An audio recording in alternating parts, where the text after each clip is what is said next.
ஆண்டவராக இயேசு கிறிஸ்துவினை நாம் மையப்படுவதாக இந்த காலைவெளியிலே உங்கள் யாவரையும் பார்ப்பதில் மிகுந்த சந்தோஷம். இன்றைக்கி உலகத்தில் எந்த பக்கம் திரும்பினாலும் பிரச்சனை, போராட்டம். இன்றைக்கி human they have lost the peace. இன்றைக்கி பெரிய பெரிய பிரபலங்களாக இருக்கட்டும், நிறைய சம்பாதிக்கிற சிஇஓஸாக இருக்கட்டும், பெரிய ஆட்கள்லாம் கேட்டிங்கன்னா அவங்க உள்ளத்தில் உண்மையாக சமாதானமே இருக்காது. எப்போவுமே ஒரு பயம், ஒரு திகில். மேபி இதை கேட்டுக்கொண்டிருக்கிற உங்கள் வாழ்க்கையிலையும் சமாதானத்தை ஒருவேளை இழந்து பார்த்து கொண்டிருக்கிறீர்களோ? நான் பிரசங்கித்து கொண்டிருக்கிற அன்பு தெய்வமாகிய இயேசு கிறிஸ்து சமாதானம் தருபவர். அவருக்கு பேரே சமாதான காரணர். ஷாலோம் என்றால் சமாதானம் என்ற அர்த்தம். முகமதியர்கள், முஸ்லீம் ஃப்ரெண்ட்ஸ் எல்லாம் சொல்லுவாங்க அஸ்ஸலாமு அலைக்கும் அப்படின்வாங்க, விச் மீன்ஸ் உங்களுக்கு சமாதானம் உண்டாவதாக. இன்றைக்கி இயேசு கிறிஸ்து உங்களை பார்த்து சொல்கிறார் ஷாலோம் ஷாலோம்.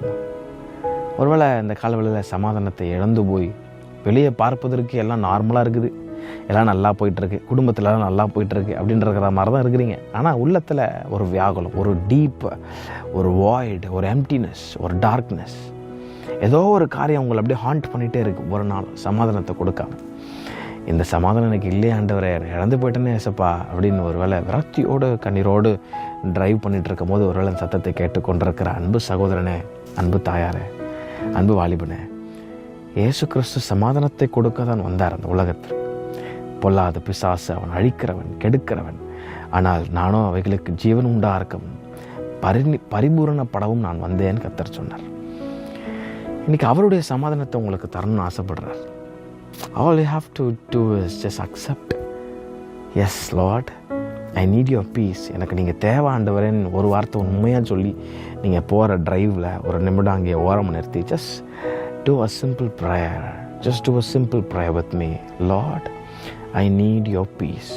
இந்த சத்தத்தை கேட்டுக்கொண்டிருக்கிற நீங்கள் யாராக இருந்தாலும் சரி, சமாதானம் இல்லை என்று உட்கார்ந்து புலம்பிக் கொண்டிருக்கிறீர்களோ, உன் குடும்பத்தில், உன் பிள்ளையினுடைய வாழ்க்கையில், உன் திருமண காரியத்தில், உன் பிஸ்னஸில் ஏதோ ஒரு காரியத்தில் சமாதானம் இல்லை, ஒரு வாய்டாக இருக்கிற மாதிரி இருக்கிறது, just take a moment, lift up your hands towards heaven and pray. Say that, Lord, I need your peace. ஒரு வார்த்தை ரொம்ப அழகாக ஆண்டவர் சொல்கிறாரு பாருங்க, சமாதானத்தை உங்களுக்கு வைத்து போகிறேன். John 14:27. என்னுடைய சமாதானத்தையே உங்களுக்கு கொடுக்கிறேன். உலகம் கொடுக்கிற பிரகாரம் நான் உங்களுக்கு கொடுக்கிறதில்லை. உங்கள் இருதயம் கலங்காமலும் பயப்படாமலும் இருப்பதாக. இன்னைக்கு அவருடைய சமாதானத்தை உங்களுக்கு தர விரும்புகிறார். நீங்கள் பிஸியாக இருக்கிறீங்க, போயிட்டுருக்கிறீங்க தெரியுது. Take a moment, stop it for a moment. ரெண்டு கையை யார் பார்க்குறாங்களோ பார்க்கலையோ வெக்கப்படாமல் just lift up your hands and say, I need your peace ஏசப்பா. உங்கள் இருதயத்தில் கையை வச்சு you can say, lord, I need your piece.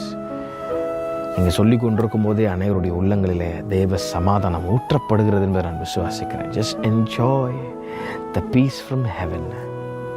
Let your heart be healed. Let not your heart be troubled anymore. இயேசு கிறிஸ்துவின் வல்லமை உள்ள சமாதானம் இப்போது உங்கள் இருதயங்களையும் உங்கள் சிந்தைகளையும் ஆளுகை செய்வதாக என்று உங்களை வாழ்த்துகிறேன். Have a blessed day. இப்போ சமாதானத்தோடு போயிட்டு வாங்க. கர்த்தர் தாமே உங்களை யாரும் ஆசீர்வதிப்பாராக. ஆமென்.